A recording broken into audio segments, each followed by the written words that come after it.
Get over people there. gone But, from the thing over there, the capsule.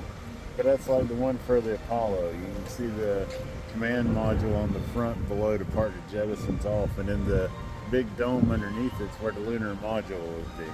Oh, wow. Here, let's go read about that one. Look at the bright red. I guess it's I don't know what you call that. The cones at the bottom? Wouldn't that be like Like exhaust panels, I guess you could say, or deflectors. It's not a splash pad thing. guess what? But it's still kind of cool. It is. You're looking at missiles and rockets. Look at this.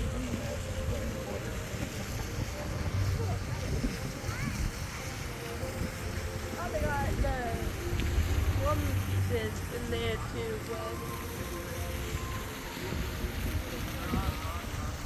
Oh. I'm sure they can pull it launch any of these, wouldn't you? Do you think they can still launch any of these, Mama? Oh, I don't know. Okay, getting history off the ground. Apollo 7, Daddy was right. No one's ever counted the number of technical challenges we needed to overcome in the infant days of America's space program.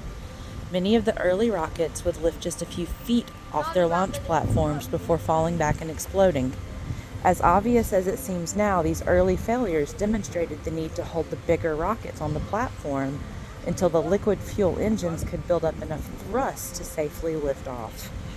This hold-down arm is one of the 8 of these devices under each of the Saturn 1B's fins that held the giant rocket in place during these critical seconds. The entire weight of the rocket was supported by these hold downs. They're pointing at that, baby. Right there?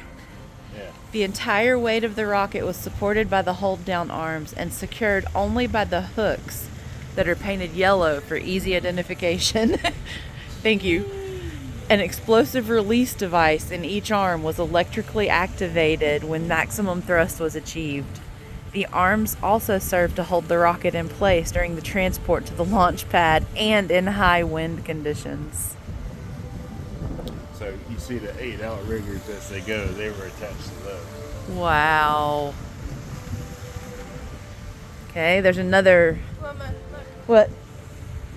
There's another bear. Come on, no sir. Yes, ma'am. Here's another plaque. 3? Wow, I mean it's big enough to have 3. I guess the other one was for the watch. It was for the latch. Shaping things to come. Less than 3 years after Sputnik, NASA began test firing the Saturn I, the first launch vehicle created specifically for the space program. It was the largest rocket ever built in America and led to the development of the huge Saturn V.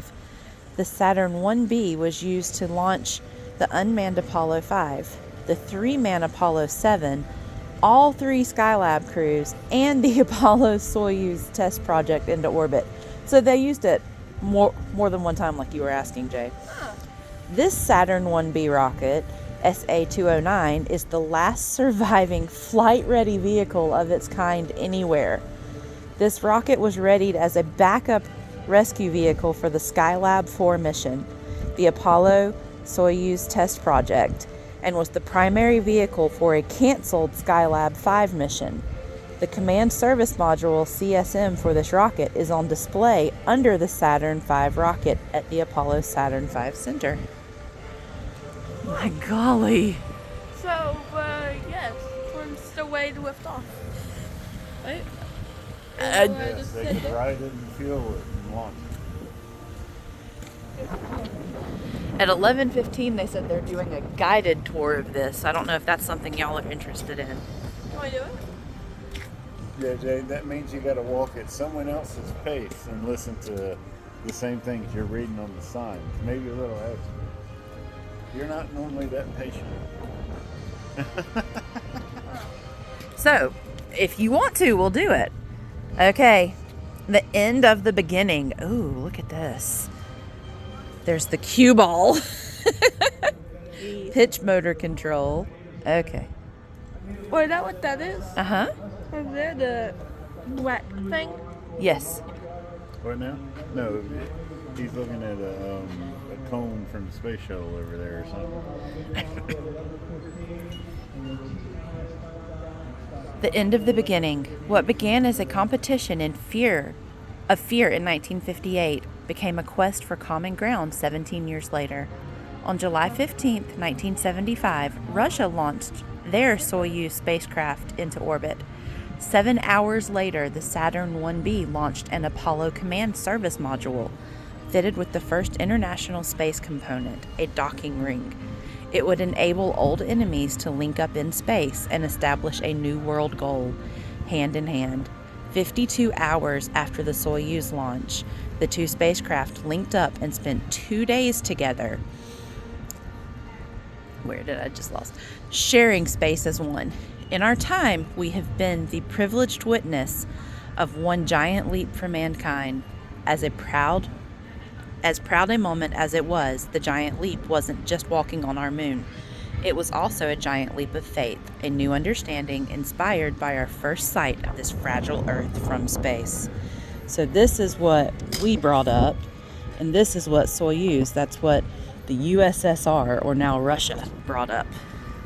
Oh, Wow, look at this thing. someone popped on it.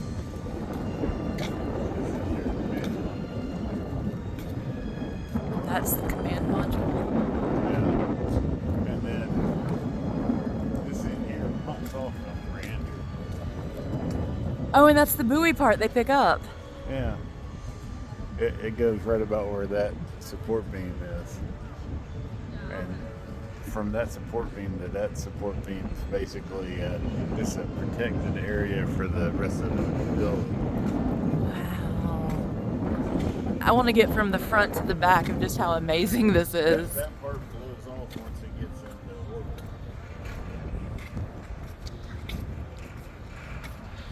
orbit. Okay, golly, this thing's huge.